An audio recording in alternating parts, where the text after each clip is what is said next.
Item ಯಾವುದೇ ಇರಲಿ try ಮಾಡಿ ಆಚಿ ಚಿಕನ್ ಮಸಾಲಾ. ಇದು ನಿಮ್ಮ ವಿವೇಚನೆಗೆ ಬಿಟ್ಟಂಥ ವಿಚಾರ ಅಣ್ಣ. ನನ್ನ ಗಮನದಲ್ಲಿದ್ದಂಗೆ ನಾನು ಈ ಪಕ್ಷದ ಒಬ್ಬ ಕಾರ್ಯಕರ್ತನಾಗಿ ಮಾನ್ಯ ಭೋಜಣ್ಣ ಅವರು ಹಿರಿಯರಾಗಿ ಅನುಭವಿಗಳಾಗಿ ಬಹುಶಃ ಭೋಜಣ್ಣನ ಗಮನಕ್ಕೂ ಇದೇನೋ ಬಂದಿಲ್ಲ ಅಂತ ಅಂದ್ಕೊಂಡಿದ್ದೀನಿ. ನನಗೆ ಗೊತ್ತಿಲ್ಲ, ಇದೆಲ್ಲ ಬಹುಶಃ ಊಹಾಪೋಹದ ಚರ್ಚೆಗಳು ರಾಜಕೀಯ ವಲಯದಲ್ಲಿ, ಸಾರ್ವಜನಿಕ ವಲಯದಲ್ಲಿ ನಡೀತಾ ಇದೆ. ಏನಾಗಿದೆ, ಇದು ಕೇವಲ ಜನತಾದಳ ಪಕ್ಷಕ್ಕೆ ಸೀಮಿತವಾಗಿರ್ತಕ್ಕಂಥ ವಿಚಾರ ಅಲ್ಲ. This topic is not new.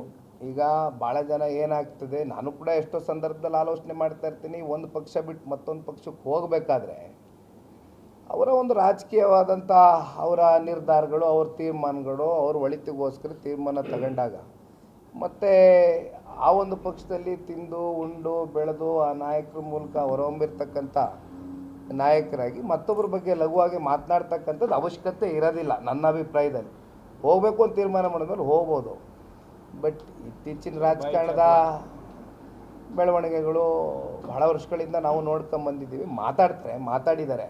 But that doesn't mean again ಇದೆಲ್ಲ ಯಾವಾಗ ಚರ್ಚೆಗೆ ಬರುತ್ತೆ ಅಂದರೆ, ಆನ್ ಟೇಬಲ್ಲು ನೀವುಗಳೇನು ಹೇಳ್ತಾ ಇದ್ದೀರಣ್ಣ, ನಿಮ್ಮ ಗಮನಕ್ಕೆ ಏನು ಬಂದಿದೆ ಅಥವಾ ನಿಮ್ಮ ಕಿವಿಗೆ ಏನು ಬಿದ್ದಿದೆ ಊಹಾಪೋಹದ ಚರ್ಚೆಗಳು, ಇದೇನಾದರೂ ವಾಸ್ತವಕ್ಕೆ ಹತ್ತಿರ ಆದಂಥ ಸಂದರ್ಭದಲ್ಲಿ ಆಗ ಬಹುಶಃ ಇದಕ್ಕೆಲ್ಲ ನಾವಾಗಲಿ ಭೋಜಣ್ಣ ಅವರಾಗಲಿ ಅಥವಾ ರಾಜ್ಯ ಮಟ್ಟದ ನಾಯಕರಾಗಲಿ ಉತ್ತರ ಕೊಡ್ಬೋದು. ಅಲ್ಲ, ಇಟ್ ಡಿಪೆಂಡ್ಸ್ ಅಗೇನ್ ಯಾರು ಬಂದರು. ಈಗ ತಾವು ಹೇಳಿದ್ರಿ ಯಾರು ಬಂದರೂ ಕೂಡ ಅಂತಕ್ಕಂಥದ್ದಕ್ಕೆ ಬಹುಶಃ ನಾವು ಏನು ಆ ಮಟ್ಟಕ್ಕೆ ಇವತ್ತು ಜನತಾದಳ ಪಕ್ಷ ಏನು ಇಳಿದಿಲ್ಲ. ಕಾರ್ಯಕರ್ತರು ಕಟ್ಟಿರ್ತಕ್ಕಂಥ ಪಕ್ಷ ಈಗಲೂ ನಾನು ಹೇಳ್ತೇನೆ. ಯಾರು ಬಂದರು ಅಂದರೆ ಅವ್ರು ಯಾವ ರೀತಿ ಬಿಟ್ಟು ಹೋದ್ರು ಪಕ್ಷನ, ಯಾವ ಸನ್ನಿವೇಶದಲ್ಲಿ ಬಿಟ್ಟರು, ಯಾವ ಕಾರಣಕ್ಕೋಸ್ಕರ ಬಿಟ್ಟರು, ಅವ್ರು ಬಿಟ್ಟು ಹೋಗಬೇಕಾದ್ರೆ ಯಾವ್ಯಾವ ರೀತಿ ಸಾರ್ವಜನಿಕ ವಲಯದಲ್ಲಿ ನಿಂತ್ಕೊಂಡು ನಾನಾ ರೀತಿ ಚರ್ಚೆ ಮಾಡಿದ್ದಾರೆ, ಎಲ್ಲವೂ ಕೂಡ ಪರಿಗಣಿಸಿ ಅಲ್ಲಿಂದ ಪಕ್ಷದ ವರಿಷ್ಠರು ಯಾರಿಗೆ ಕರ್ಕೋಬೇಕು ಅಥವಾ ಯಾರನ್ನ ದೂರ ಇಡಬೇಕು ಅಂತಕ್ಕಂಥದ್ದು ಅವತ್ತು ನಿರ್ಧಾರ ಆಗ್ತದೆ. ಇದು ನಿಮ್ಮ ವಿವೇಚನೆಗೆ ಬಿಟ್ಟಂಥ ವಿಚಾರ ಅಣ್ಣ.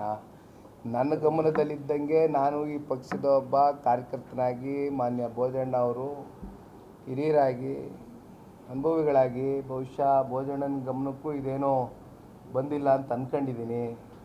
ನನಗೆ ಗೊತ್ತಿಲ್ಲ, ಇದೆಲ್ಲ ಬಹುಶಃ ಊಹಾಪೋಹದ ಚರ್ಚೆಗಳು ರಾಜಕೀಯ ವಲಯದಲ್ಲಿ, ಸಾರ್ವಜನಿಕ ವಲಯದಲ್ಲಿ ನಡೀತಾ ಇದೆ. ಏನಾಗಿದೆ, ಇದು ಕೇವಲ ಜನತಾದಳ ಪಕ್ಷಕ್ಕೆ ಸೀಮಿತವಾಗಿರ್ತಕ್ಕಂಥ ವಿಚಾರ ಅಲ್ಲ. This topic is not new. ಈಗ ಭಾಳ ಜನ ಏನಾಗ್ತದೆ, ನಾನು ಕೂಡ ಎಷ್ಟೋ ಸಂದರ್ಭದಲ್ಲಿ ಆಲೋಚನೆ ಮಾಡ್ತಾ ಇರ್ತೀನಿ, ಒಂದು ಪಕ್ಷ ಬಿಟ್ಟು ಮತ್ತೊಂದು ಪಕ್ಷಕ್ಕೆ ಹೋಗಬೇಕಾದ್ರೆ ಅವರ ಒಂದು ರಾಜಕೀಯವಾದಂಥ ಅವರ ನಿರ್ಧಾರಗಳು, ಅವ್ರ ತೀರ್ಮಾನಗಳು, ಅವ್ರ ಒಳಿತಿಗೋಸ್ಕರ ತೀರ್ಮಾನ ತಗೊಂಡಾಗ ಮತ್ತು ಆ ಒಂದು ಪಕ್ಷದಲ್ಲಿ ತಿಂದು ಉಂಡು ಬೆಳೆದು ಆ ನಾಯಕರ ಮೂಲಕ ಹೊರಹೊಮ್ಮಿರ್ತಕ್ಕಂಥ ನಾಯಕರಾಗಿ ಮತ್ತೊಬ್ಬರ ಬಗ್ಗೆ ಲಘುವಾಗಿ ಮಾತನಾಡ್ತಕ್ಕಂಥದ್ದು ಅವಶ್ಯಕತೆ ಇರೋದಿಲ್ಲ. ನನ್ನ ಅಭಿಪ್ರಾಯದಲ್ಲಿ ಹೋಗಬೇಕು ಅಂತ ತೀರ್ಮಾನ ಮಾಡಿದ್ಮೇಲೆ ಹೋಗ್ಬೋದು. ಬಟ್ ಇತ್ತೀಚಿನ ರಾಜಕಾರಣದ ಬೆಳವಣಿಗೆಗಳು ಬಹಳ ವರ್ಷಗಳಿಂದ ನಾವು ನೋಡ್ಕೊಂಬಂದಿದ್ದೀವಿ. ಮಾತಾಡಿದ್ದಾರೆ. But that doesn't mean again ಇದೆಲ್ಲ ಯಾವಾಗ ಚರ್ಚೆಗೆ ಬರುತ್ತೆ ಅಂದರೆ, ಆನ್ ಟೇಬಲ್ಲು ನೀವುಗಳೇನು ಹೇಳ್ತಾ ಇದ್ದೀರಣ್ಣ, ನಿಮ್ಮ ಗಮನಕ್ಕೆ ಏನು ಬಂದಿದೆ ಅಥವಾ ನಿಮ್ಮ ಕಿವಿಗೆ ಏನು ಬಿದ್ದಿದೆ ಊಹಾಪೋಹದ ಚರ್ಚೆಗಳು, ಇದೇನಾದರೂ ವಾಸ್ತವಕ್ಕೆ ಹತ್ತಿರ ಆದಂಥ ಸಂದರ್ಭದಲ್ಲಿ ಆಗ ಬಹುಶಃ ಇದಕ್ಕೆಲ್ಲ ನಾವಾಗಲಿ ಭೋಜಣ್ಣ ಅವರಾಗಲಿ ಅಥವಾ ರಾಜ್ಯ ಮಟ್ಟದ ನಾಯಕರಾಗಲಿ ಉತ್ತರ ಕೊಡ್ಬೋದು. ಅಲ್ಲ, ಇಟ್ ಡಿಪೆಂಡ್ಸ್ ಅಗೇನ್ ಯಾರು ಬಂದರು. ಈಗ ತಾವು ಹೇಳಿದ್ರಿ ಯಾರು ಬಂದರೂ ಕೂಡ ಅಂತಕ್ಕಂಥದ್ದಕ್ಕೆ ಬಹುಶಃ ನಾವು ಏನು ಆ ಮಟ್ಟಕ್ಕೆ ಇವತ್ತು ಜನತಾದಳ ಪಕ್ಷ ಏನು ಇಳಿದಿಲ್ಲ. ಕಾರ್ಯಕರ್ತರು ಕಟ್ಟಿರ್ತಕ್ಕಂಥ ಪಕ್ಷ ಈಗಲೂ ನಾನು ಹೇಳ್ತೇನೆ. ಯಾರು ಬಂದರು ಅಂದರೆ ಅವ್ರು ಯಾವ ರೀತಿ ಬಿಟ್ಟು ಹೋದ್ರು ಪಕ್ಷನ, ಯಾವ ಸನ್ನಿವೇಶದಲ್ಲಿ ಬಿಟ್ಟರು, ಯಾವ ಕಾರಣಕ್ಕೋಸ್ಕರ ಬಿಟ್ಟರು, ಅವ್ರು ಬಿಟ್ಟು ಹೋಗಬೇಕಾದ್ರೆ ಯಾವ್ಯಾವ ರೀತಿ ಸಾರ್ವಜನಿಕ ವಲಯದಲ್ಲಿ ನಿಂತ್ಕೊಂಡು ನಾನಾ ರೀತಿ ಚರ್ಚೆ ಮಾಡಿದ್ದಾರೆ, ಎಲ್ಲವೂ ಕೂಡ ಪರಿಗಣಿಸಿ ಅಲ್ಲಿಂದ ಪಕ್ಷದ ವರಿಷ್ಠರು ಯಾರಿಗೆ ಕರ್ಕೋಬೇಕು ಅಥವಾ ಯಾರನ್ನ ದೂರ ಇಡಬೇಕು ಅಂತಕ್ಕಂಥದ್ದು ಅವತ್ತು ನಿರ್ಧಾರ ಆಗ್ತದೆ. ಮಹಿಳಾ ಮೀಸಲಾತಿಯ ಸೋಲು ಇದು NDA ಸೋಲಲ್ಲ, ಇದು ಪ್ರಧಾನಮಂತ್ರಿಗಳ ಸೋಲಲ್ಲ, ಇದು ಪ್ರಜಾಪ್ರಭುತ್ವದ ಸೋಲಾಗಿರ್ತಕ್ಕಂಥದ್ದು. ಇದಕ್ಕೆ ಮೂಲ ಕಾರಣ ಕಾಂಗ್ರೆಸ್ನವರು ಮತ್ತು ಪ್ರತಿಪಕ್ಷದವರು ಇವತ್ತೆಲ್ಲ ಸೇರಿ ಏನು ಸಂಪೂರ್ಣವಾಗಿ ಆ ಬಿಲ್ಲನ್ನು ತಿರಸ್ಕಾರ ಮಾಡ್ತಕ್ಕಂಥ ನಿಟ್ಟಿನಲ್ಲಿ ವಿರುದ್ಧವಾದಂಥ ವೋಟಿಂಗ್ನ ಮಾಡಿದ್ದಾರೆ.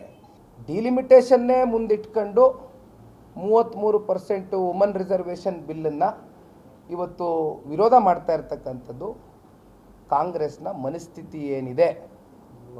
ಹೆಣ್ಣು ಮಕ್ಕಳನ್ನ ಕೇವಲ ವೋಟ್ ಬ್ಯಾಂಕ್ ಆಗಿಯೇ ಇಟ್ಕೊಳ್ಬೇಕಾ ಅಥವಾ ಹೆಣ್ಮಕ್ಳ ಮೂಲಕ ಭಾರತ ದೇಶ ಮತ್ತು ನಮ್ಮ ರಾಜ್ಯವನ್ನು ಪ್ರತಿನಿಧಿಸ್ತಕ್ಕಂಥದ್ದಕ್ಕೆ ಸಾಂವಿಧಾನಿಕವಾದಂಥ ಒಂದು ಬದಲಾವಣೆಯನ್ನು ತಗೊಂಡು ಬರಬೇಕಾ ಅಂತಕ್ಕಂಥದ್ದು ಕಾಂಗ್ರೆಸ್ನವರು ಆಲೋಚನೆ ಮಾಡಬೇಕಾಗಿತ್ತು. ಹೆಣ್ಮಕ್ಳನ್ನ ನಾವು ರಾಜಕೀಯವಾಗಿ ಸಬಲರಾಗಿ ಮಾಡಬೇಕು ಅಂತಕ್ಕಂಥದ್ದು, ವುಮನ್ ಎಂಪವರ್ಮೆಂಟ್ ಬಗ್ಗೆ ಇವತ್ತು ರಾಹುಲ್ ಗಾಂಧಿ ಅವರು ಓದಲ್ಲಿ ಬಂದಲ್ಲಿ ಎಲ್ಲ ಏನು ಚರ್ಚೆ ಮಾಡ್ತಾರೆ, 2,000 ರೂಪಾಯಿ ಕೊಟ್ಕೊಂಡೇ ನೀವು ನಿರಂತರವಾಗಿ ವುಮನ್ ಎಂಪವರ್ಮೆಂಟ್ ಮಾಡ್ಕೊಂಡು ಹೋಗ್ಬಿಡ್ತೀರಾ? ಹೆಣ್ಮಕ್ಳ ಮೂಲಕನೂ ಆಡಳಿತ ಮಾಡಿಸ್ತಕ್ಕಂಥ ಒಂದು ವ್ಯವಸ್ಥೆಯನ್ನು ಸ್ಥಾಪನೆ ಮಾಡ್ತಕ್ಕಂಥದ್ರಲ್ಲಿ ತಪ್ಪೇನಿದೆ?